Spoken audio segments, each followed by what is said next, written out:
Supreme leader ayatollah Khomeini के बाद अब what next and who the next.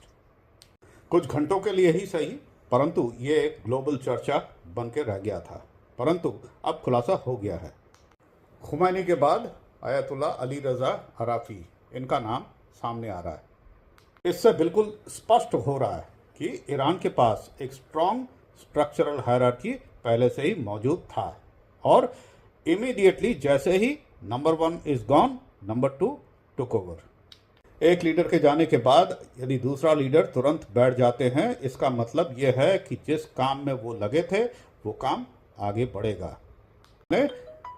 Probably this war is not ending so quickly. इसके कई कारण हैं। ईरान एक छोटा मोटा देश नहीं है, बहुत बड़ा देश है। इनके पास रिसोर्स भी है और सैंक्शंस लगने के बावजूद, सैंक्शंस यानी 45 साल से भी ऊपर इनके ऊपर सैंक्शंस लगे थे, परंतु ये सरवाइव कर गए।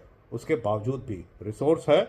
और इसके अलावा इनके एलीज देखिए, रशिया और चाइना, जिनके पास टेक्नोलॉजी है, हथियार भी है और कई तरह के देने के लिए बहुत कुछ है। तो ये समझना ज़रूरी है कि युद्ध ज़रूरी क्यों था। Why there was a war in Iran. America का पुराना जुमला है वेपन्स ऑफ मास डिस्ट्रक्शन, ये ईरान के पास है, यानी न्यूक्लियर वेपन।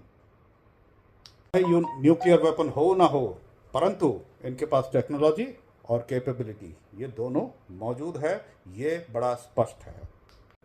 ये था भूमिका। विषय हमारा ये नहीं है आज का। आज का विषय हमारा थोड़ा सा भिन्न है, हटके है। तक जो कुछ भी मैंने कहा है वो सब ओपन सोर्स में या सोशल मीडिया में मौजूद है, परंतु जो चर्चा का विषय है वो ये है कि आने वाले दिनों में क्या होने जा रहा है या क्या हो सकता है और हमारे लिए, भारत के लिए क्या इम्पोर्टेंट अब होने वाला है।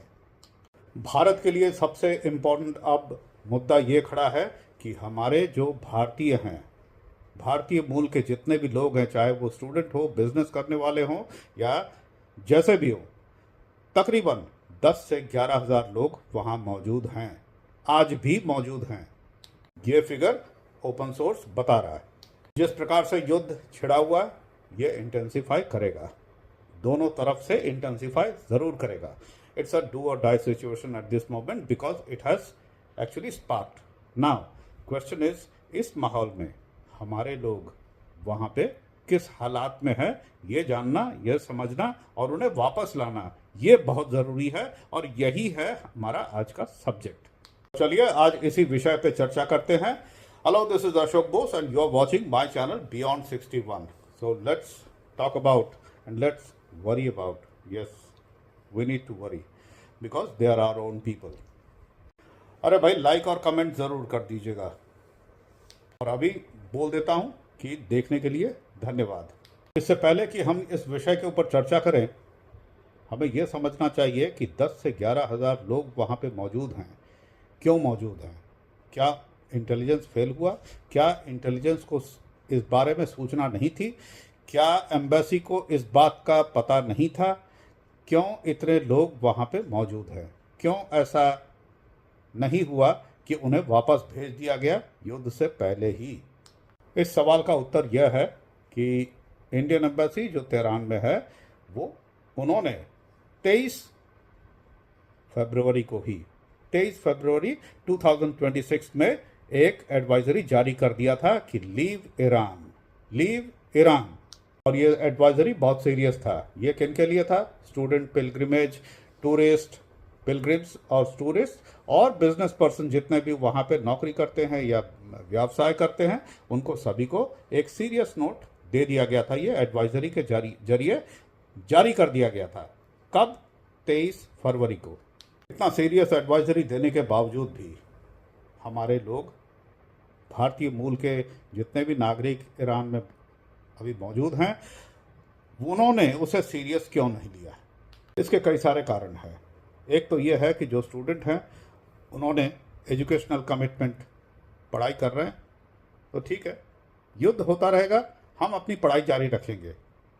कुछ ने ऐसा सोचा और कुछ जो सीरियस हुए उनके पास एक इस तरीके का आर्थिक समस्या पैदा हुआ कि इतने सारे पैसे क्योंकि जब युद्ध की स्थिति होती है तो हर तरफ, चारों तरफ जो है वो महंगाई शुरू हो जाता है।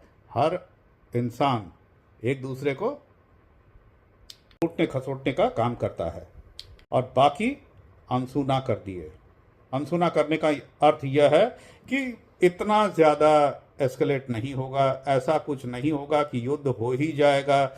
ये बातें तो हम बहुत दिनों से सुन रहे हैं। इस तरीके का एक अनसुना करने वाला मनोस्थिति उनके अंदर हुआ था।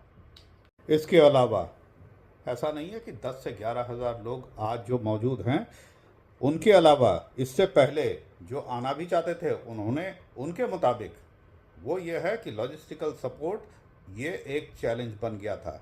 कारण यह है कि एयर स्पेस तकरीबन डिसरप्शन के कगार पे था और क्लोजर ऑफ एयरपोर्ट ये जो है इसकी फ्रीक्वेंसी बढ़ गई थी। यानी एयरपोर्ट क्लोजर होगा, डिसरप्शन ऑफ एयर स्पेस होगा तो आवागमन में प्रॉब्लम होने वाला है। एयर यदि बंद होता है तो दूसरा बचता क्या है? Land route. इसमें भी बहुत सारी तकलीफें हैं। आप ईरान के बॉर्डर को देखिए, लैंड रूट को देखिए, उससे आपको समझ में आ जाएगा। हालांकि the government of India has taken it very seriously and there are talks. और इसके अंदर इवैक्यूएशन जैसे पिछली बार हुआ था, जितने भी वॉर प्रोन इलाकों से इवैक्यूएशन हुए थे, ये इस बार भी होगा। Although I am not the insider of the government, neither I can authenticate on what is happening, but certainly आशावादी हूँ कि इस तरीके की बातचीत ज़रूर चल रही होगी और ऐसा इवैक्यूएशन मैं सामने देख सकता हूँ, अनुमान लगा सकता हूँ कि यदि इवैक्यूएशन नहीं होता तो रूलिंग गवर्नमेंट को ऑपोजिशन की तरफ से एक बहुत बड़ा इल्ज़ाम लेना पड़ेगा, झेलना पड़ेगा। परंतु एक बात कहना ज़रूरी है, 23 तारीख को यदि एडवाइजरी जारी हुआ था उसे इतना सीरियसली नहीं लिया गया और उसके बाद जब ये रियल टाइम एस्केलेशन हुआ और ये जब युद्ध का एक माहौल सबको समझ में आया तो उसके बाद खतरा दिखाई देने लगा। इससे पहले इन्होंने भांपा नहीं था, इससे पहले इन्होंने सीरियसली लिया नहीं था।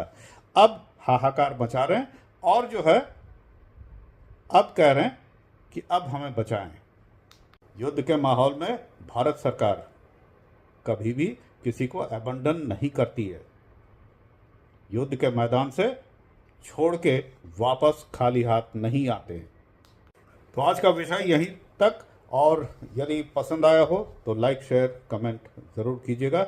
मेरा चैनल आप देख रहे हैं बियॉन्ड 61 @Beyond61, यहाँ पे ये जो लिखा हुआ है इसके ऊपर आप ज़रूर क्लिक करें, बेल आइकन को दबाएं और सब्सक्राइब करें।